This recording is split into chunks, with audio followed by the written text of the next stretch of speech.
बेटा, सभी सौतेली माँ बुरी नहीं होती। भगवान ने नव्या बचपन से ही बहुत जिद्दी थी। बिना माँ की बच्ची थी, इसलिए सब लोग उसे संभालते थे। दादी की तो लाडली थी।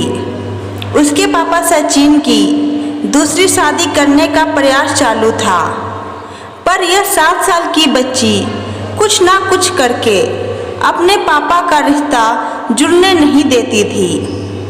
उनकी दोनों नानी और दादी उसे समझा समझा कर थक गई। बेटा, सभी सौतेली माँ बुरी नहीं होती और हम हैं ना। तुम्हें अगर तकलीफ दी तो हम उस पर चिल्लाएंगे, डांटेंगे। लेकिन उसके मन में बार बार डर आ रहा था कि सौतेली माँ मुझे तकलीफ देगी, पापा भी उसका ही सुनेंगे और उसकी माँ की आखिरी याद, मतलब उसका मंगलसूत्र, वह भी उस सौतेली माँ को दे देंगे। ऐसा उसे लगता था। सभी को टेंशन हो रहा था कि उसे कैसे समझाए। उसकी माँ, मतलब सुनीता, एक एक्सीडेंट में 2 साल पहले इस दुनिया से चली गई।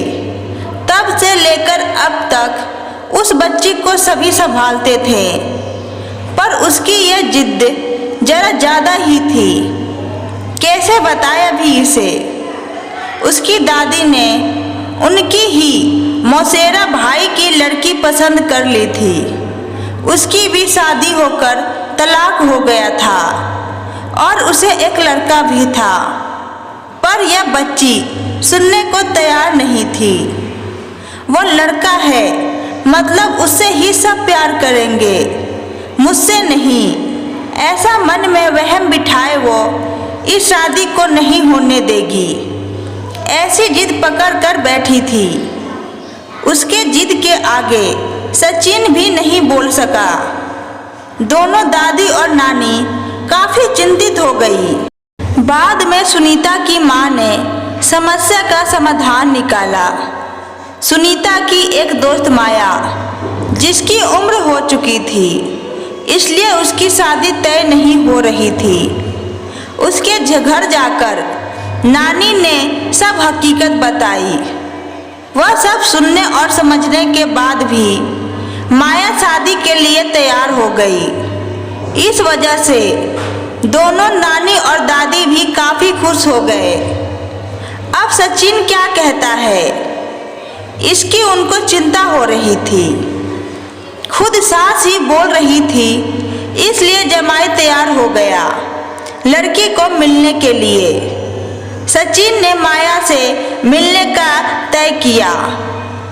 मुलाकात के दिन सचिन ने माया से कहा कि मैं सिर्फ नव्या के भविष्य के लिए और अपनी माँ की इच्छा के लिए तैयार हुआ हूँ। मेरी तरफ से बाकी कोई भी उम्मीद मत करो। यह सुनते ही बहुत बुरा लगा माया को, पर कितने दिन घर वालों के ताने सुने, इसलिए माया तैयार हो गई और शादी भी हो गई। घर की परिस्थिति इतनी अच्छी नहीं थी। उस वजह से उसके माँ बाप ने माया को कोई भी जेवर नहीं दिया और नव्या ने अपनी माँ का मंगलसूत्र भी नहीं देने दिया। बाद में सुनीता की माँ ने माया की माँ बनकर सब कुछ किया। नव्या माया को बहुत परेशान करती थी। ओ सौतेली माँ, ऐसे ही पुकारा करती उसे। माया थोड़ा सा डांटती या उसे समझाने का प्रयास करती, तब जानबूझकर झूठ मूठ का रोने लगती थी। माया 2 महीने में ही पूरी तरह हताश हो गई। दोनों दादी और नानी को पहले ही सब कुछ पता था। इस वजह से माया को कुछ नहीं बोलती थी। वह उल्टा उसे बोलती थी कि मारोगी तो भी चलेगा, पर सचिन को यह सब सहन नहीं होता था। जब परिस्थिति हाथ से निकलने लगी तो माया ने उसकी सहेली को, जो कि एक स्कूल टीचर थी, उसके साथ मिलकर एक प्लान बनाया और सचिन को असली परिस्थिति का सच पता चले, इसलिए नव्या के ड्रामा का वीडियोस बनाकर उसे दिखाया।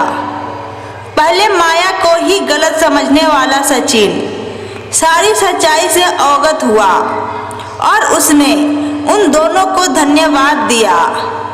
प्यार से नव्या को समझाया कि इसके आगे तुम्हें माया के साथ अच्छा बर्ताव करना होगा, उसकी सब बातें सुननी होगी।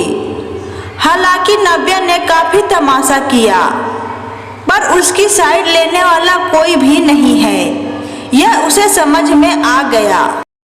उसको माया पर बहुत गुस्सा आता था। माया उसे बहुत समझाती थी। धीरे धीरे माया और सचिन का रिश्ता भी सुधर रहा था, पर पति पत्नी जैसा नहीं। रिश्ता उनमें नहीं था और वह सचिन ने उसे पहले ही बता दिया था। माया को बहुत बुरा लगता था। उसने अपनी इच्छाएं अपने ही मन में दबा दी। नव्या को उसने सौतेलापन कभी भी दिखाया नहीं, पर नव्या मात्र उसके साथ झगड़ा ही करती रहती थी। धीरे धीरे नव्या बड़ी होती गई। सचिन हमेशा काम के लिए बाहर रहता था। माया नव्या के लिए हमेशा तत्पर रहती थी। उसने नव्या को बहुत प्यार से समझाने की कोशिश की, पर माया को हमेशा असफलता मिली। उसने सचिन की माँ हमेशा बीमार रहती थी, उनकी वह देखभाल करती थी। उन्होंने एक बार माया को बुलाकर बताया, मुझे बहुत चिंता हो रही थी इस नव्या की, पर अभी नहीं होती। तुम हो ना, अभी मेरा कुछ भी हो जाए चलेगा, पर तुम्हारे लिए मुझे बहुत बुरा लगता है।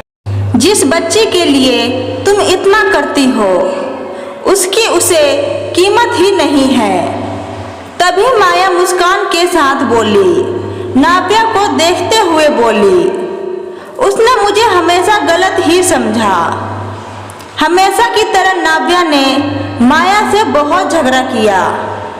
सचिन के घर पर आते ही उसको सब झूठ बताया, पर उसने भी नव्या को ही सुनाया। गुस्से से नव्या ने भी खाना नहीं खाया, माया ने भी खाना नहीं खाया। नव्या को समझाने के लिए गई तो माया ने कहा, मुझे तुम्हारी माँ की जगह नहीं चाहिए। दोस्तों, पार्ट 2 देखने के लिए अभी तक अगर आपने चैनल को सब्सक्राइब नहीं किया तो सब्सक्राइब कर ले, ताकि उसका नोटिफिकेशन आपको मिल जाए। Thank you.